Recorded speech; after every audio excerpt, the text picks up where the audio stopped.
హమ్మయ్య! ఒక దారి దొరికింది అనుకునే లోపే, ఆ దారిలో 100 మెలికలు, మెలికో స్పీడ్ బ్రేకర్ అన్నట్టుంది పరిస్థితి. ఇంట్లో ఒక్కదాన్నే ఉంచటం కన్నా ఆఫీస్ ఏర్పాటు చేసిన క్రష్ బావుంది అనిపించింది. కానీ ఇక్కడ చిక్కల్లా తనని క్రష్‌లో ఒక్కదాన్నే వదిలేయడానికి తను స్కూల్‌కెళ్ళే వయసు కాదు కదా! సంవత్సరన్నర కూడా నిండని పిల్ల. అన్నం తినిపించాలి, నిద్రపుచ్చాలి, ఆడించాలి అన్నిటికి ఓ మనిషి అలవాటైన పిల్ల.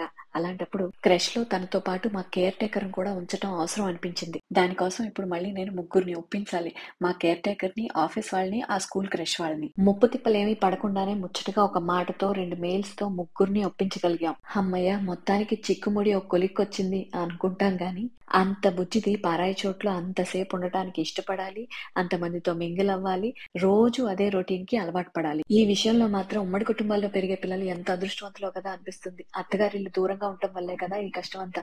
సర్లేండి, ఎన్నో అనుకుంటాం, అన్నీ అవుతాయా ఏంటి? ఇంతకీ మా బుజ్జిదానికి క్రష్ నచ్చిందా లేదా? నీకు స్కూల్ నచ్చిందా? బాగుందా? ఆహా.